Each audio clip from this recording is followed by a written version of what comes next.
തിരുവനന്തപുരം എന്താണ് സൂപ്പർ സ്പോട്ടല്ലേ? പത്മനാഭസ്വാമി ക്ഷേത്രം, പിന്നെ കുതിരമാളിക, കവടിയാർ, കൊട്ടാരം, beach, Shanghumukham beach, Shanghumukham beach, Veli. കാഴ്ചമംഗലാവിൽ കുഞ്ഞിലെ അംഗനവാടി ടൂർ പോയതാണ്. അടിപൊളിയാണ്. അപ്പോൾ സുഹൃത്തുക്കളെ, കാസർഗോഡ് നിന്ന് തിരുവനന്തപുരത്തേക്ക് ഒരു യാത്ര. നമ്മൾ കാസർഗോഡ് ജില്ലയിലെ നീലേശ്വരം റെയിൽവേ സ്റ്റേഷനിൽ നിന്ന് മാവേലി എക്സ്പ്രസ്സിന് 6:45 അവിടുന്ന് പുറപ്പെടുന്നത്. അതായത് വൈകുന്നേരം നമ്മൾ ഏകദേശം 10-12 മണിക്കൂറിന് ശേഷം തിരുവനന്തപുരത്ത് എത്തിച്ചേരുകയും ചെയ്തു. അങ്ങനെ നമ്മൾ നമ്മുടെ നാട്ടിലുള്ള ഒരു 6-7 കുടുംബങ്ങൾ ആണ് യാത്രയിൽ പങ്കെടുത്തത്. അപ്പോൾ ആ ഒരു യാത്രയുടെ വിശേഷങ്ങളും നമ്മൾ പോയിട്ടുള്ള സ്ഥലങ്ങളും ഇതൊക്കെ ഈ ഒരു വീഡിയോയിലൂടെ നമ്മൾ കാണിച്ചു തരുന്നതായിരിക്കും.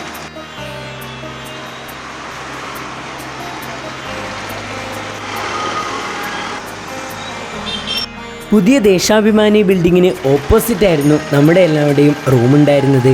ഇവരുടെ ക്യാൻറ്റീനിൽ നിന്നായിരുന്നു നമ്മൾ ഭക്ഷണങ്ങളൊക്കെ കഴിച്ചത്. നോൺ വെജും അതുപോലെ തന്നെ വെജിറ്റേറിയനും ഒക്കെ ഇവിടെ നമുക്ക് ലഭിക്കും. നല്ല അടിപൊളി ഫുഡ് തന്നെയാണ് ഇവിടെ ഇവർ പ്രൊവൈഡ് ചെയ്യുന്നത്.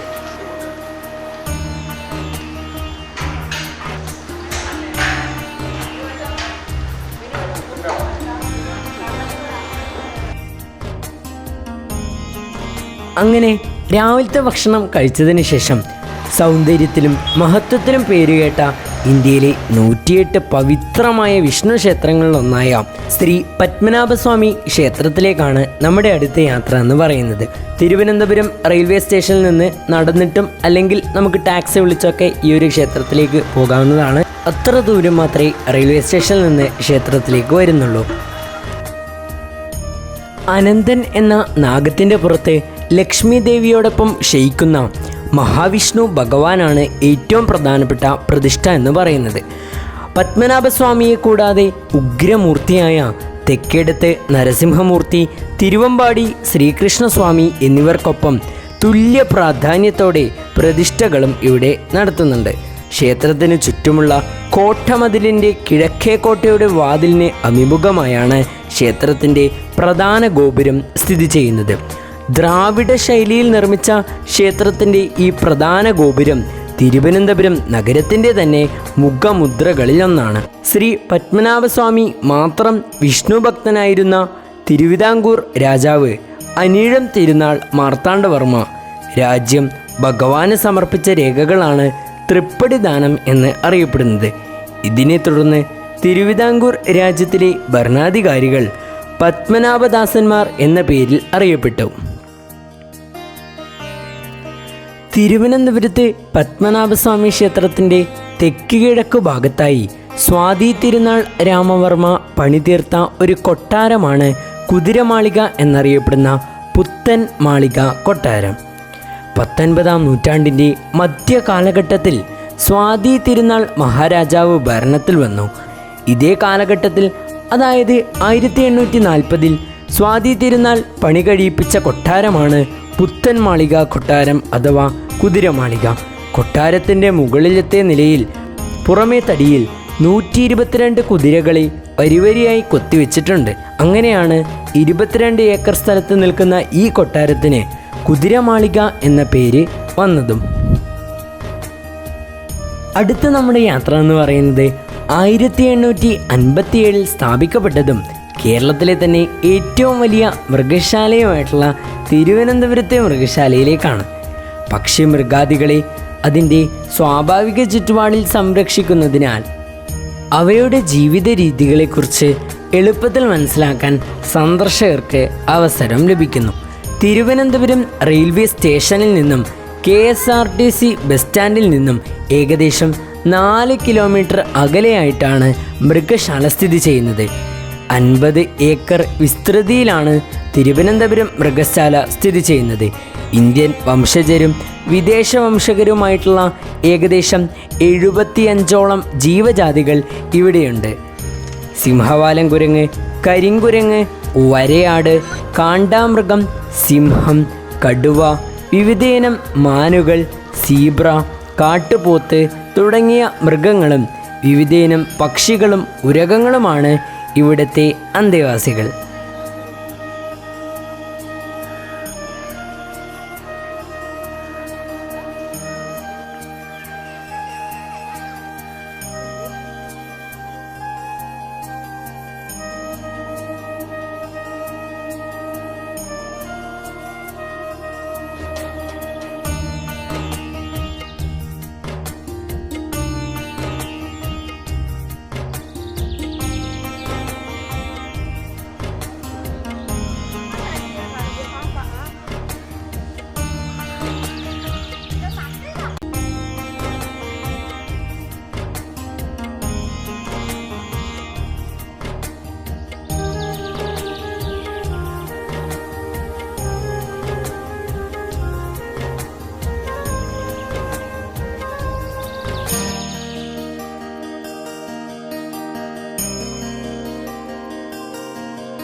പിറ്റേ ദിവസം നമ്മുടെ യാത്ര എന്ന് പറയുന്നത് കന്യാകുമാരിയിലേക്കാണ്.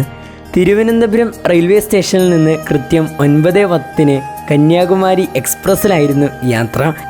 അങ്ങനെ 12:30 കൂടിയിട്ട് നമ്മൾ കന്യാകുമാരിയിലെത്തി. അവിടെ നിന്നാണ് നമ്മൾ ഉച്ചഭക്ഷണം കഴിച്ചത്.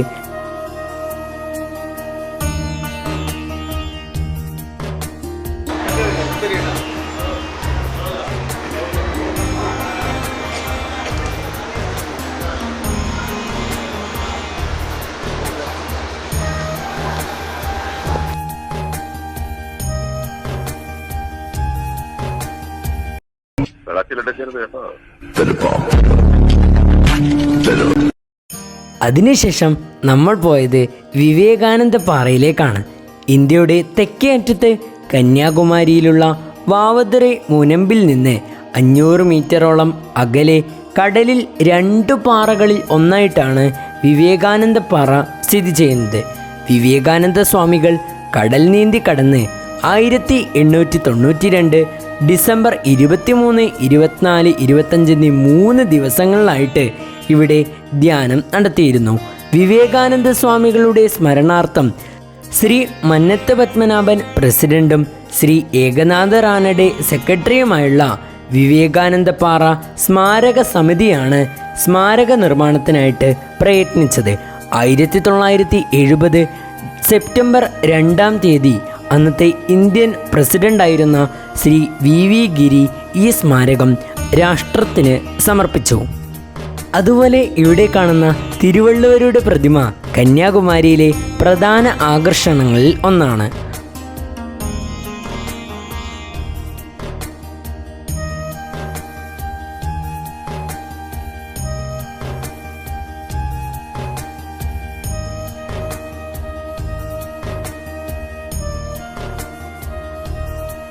വിവേകാനന്ദ സ്വാമികളുടെ പ്രതിമ സ്ഥാപിച്ചിരിക്കുന്ന വിവേകാനന്ദ മണ്ഡപമാണ് ഇവിടുത്തെ മുഖ്യ ആകർഷണം. സന്ദർശകർക്ക് ധ്യാനിച്ചിരിക്കാനുള്ള ധ്യാന മണ്ഡപവും ഇതിനോട് അനുബന്ധിച്ചിവിടെ കാണാവുന്നതാണ്. ധ്യാന മണ്ഡപം ഇന്ത്യയിലെ വിവിധ ക്ഷേത്ര നിർമ്മാണ രീതി സമന്വയിപ്പിച്ച് ഉണ്ടാക്കിയതാണ്. ബംഗാൾ ഉൾക്കടലും അറബിക്കടലും ഇന്ത്യൻ മഹാസമുദ്രവും യോജിച്ച് ഒന്നായിത്തീരുന്ന ത്രിവേണി സമുദ്ര സംഗമം ഇവിടെ നിന്ന് ദർശിക്കാവുന്നതാണ്.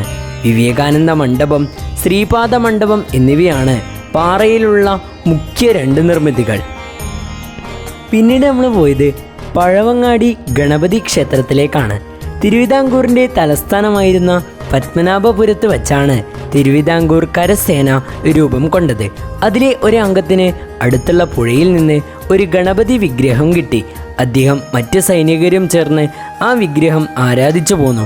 കാലക്രമത്തിൽ ഗണപതി അവരുടെ പരദേവതയായി മാറി. തിരുവിതാംകൂറിൻ്റെ തലസ്ഥാനം തിരുവനന്തപുരത്തേക്ക് മാറ്റിയപ്പോൾ കരസേന ആസ്ഥാനവും തിരുവനന്തപുരത്തായി.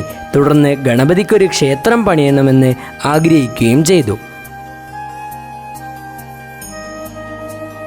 അതുപോലെ ഇവിടെ സ്ഥിതി ചെയ്യുന്ന ഒരു പ്രശസ്തമായ ദേവീക്ഷേത്രമാണ് ആറ്റുകാൽ ശ്രീ ഭഗവതി ക്ഷേത്രം.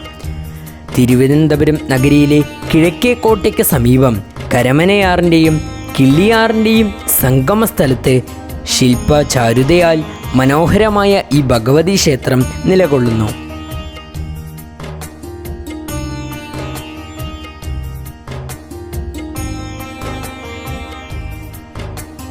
ഇവിടം വരെ വന്ന സ്ഥിതിക്ക് നമ്മൾ പോകേണ്ട, ഉറപ്പായും കണ്ടിരിക്കേണ്ട 2 ക്ഷേത്രങ്ങളാണ് ആഴിമല ശിവക്ഷേത്രവും ചെങ്കൽ മഹേശ്വരം ശിവപാർവതി ക്ഷേത്രവും. ഇതിൽ ആഴിമല ശിവക്ഷേത്രത്തിലാണ് കേരളത്തിലെ ഏറ്റവും ഉയരം കൂടിയ ശിവപ്രതിമ സ്ഥിതി ചെയ്യുന്നത്. അതുപോലെ തന്നെ ചെങ്കൽ മഹേശ്വരം ശിവപാർവതി ക്ഷേത്രത്തിൽ ഇന്ത്യയിലെ ഏറ്റവും വലിയ ശിവലിംഗവും സ്ഥിതി ചെയ്യുന്നു. ഈ 2 ക്ഷേത്രങ്ങളും കാണേണ്ടത് തന്നെയാണ്. 58 അടി ഉയരമുള്ള ശിവന്റെ ഗംഗാധരേശ്വര രൂപത്തിലുള്ള ശില്പമാണ് ക്ഷേത്രത്തിൻ്റെ പ്രധാന ആകർഷണം. അടുത്തതായിട്ട് നമ്മൾ യാത്ര ചെയ്ത ചെങ്കൽ മഹേശ്വരം ശിവപാർവതി ക്ഷേത്രം ദക്ഷിണ കൈലാസം എന്ന പേരിലാണ് അറിയപ്പെടുന്നത്. മുഖ്യപ്രതിഷ്ഠകൾ എന്ന് പറയുന്നത് ഒരേ പീഠത്തിലിരിക്കുന്ന ശിവനും പാർവതിയുമാണ്. കൂടാതെ ഉപദേവതയായി ഗണപതി, സുബ്രഹ്മണ്യൻ, അയ്യപ്പൻ, നവഗ്രഹങ്ങൾ, നാഗദൈവങ്ങൾ എന്നിവർക്കും പ്രതിഷ്ഠയുണ്ട്. 5000 വർഷത്തിലധികം പഴക്കമുണ്ടെന്ന് പ്രശ്നവിധിയിൽ പറയപ്പെടുന്ന ഈ ക്ഷേത്രം പുനർനിർമ്മിച്ചത് സ്വാമി മഹേശ്വരാനന്ദ സരസ്വതി എന്ന സന്യാസിയാണ്. 111.2 അടി ഉയരം വരുന്ന ഈ ശിവലിംഗം ഇന്ത്യ ബുക്ക് ഓഫ് റെക്കോർഡിൽ ഇടം പിടിച്ചതാണ്.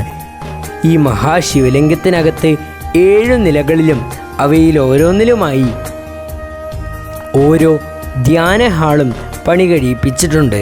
ഏറ്റവും താഴെയുള്ള ഹാളിൽ പ്രതിഷ്ഠിച്ച ശിവലിംഗത്തിൽ ഭക്തർക്ക് സ്വയം പൂജ നടത്താൻ സൗകര്യം ഉണ്ടായിരിക്കുന്നതാണ്.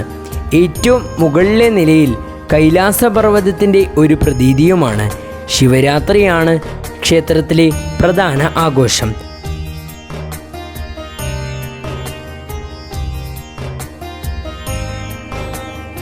ഇതോടുകൂടി ഈ യാത്രാവിശേഷം ഇവിടെ അവസാനിക്കുകയാണ്. നിങ്ങൾക്ക് ഏറ്റവും പ്രിയപ്പെട്ട തിരുവനന്തപുരത്ത് സ്ഥിതി ചെയ്യുന്ന സഞ്ചാര കേന്ദ്രങ്ങളെ താഴെ കമൻറ്റ് ബോക്സിൽ രേഖപ്പെടുത്താവുന്നതാണ്. അതുപോലെ വീഡിയോ ഇഷ്ടപ്പെട്ടാൽ ലൈക്ക് ചെയ്യുക. ചാനൽ സബ്സ്ക്രൈബ് ചെയ്യാത്തവരാണെങ്കിൽ ഇപ്പോൾ തന്നെ ചാനൽ സബ്സ്ക്രൈബ് ചെയ്യുക. ബെല്ലൈക്കൺ അമർത്തി നോട്ടിഫിക്കേഷൻ ഓൾ ഐക്കൺ ക്ലിക്ക് ചെയ്യുക. അതുപോലെ തന്നെ മറ്റൊരു വീഡിയോ ആയിട്ട് കാണാം. വീഡിയോ കണ്ട എല്ലാവർക്കും നന്ദി.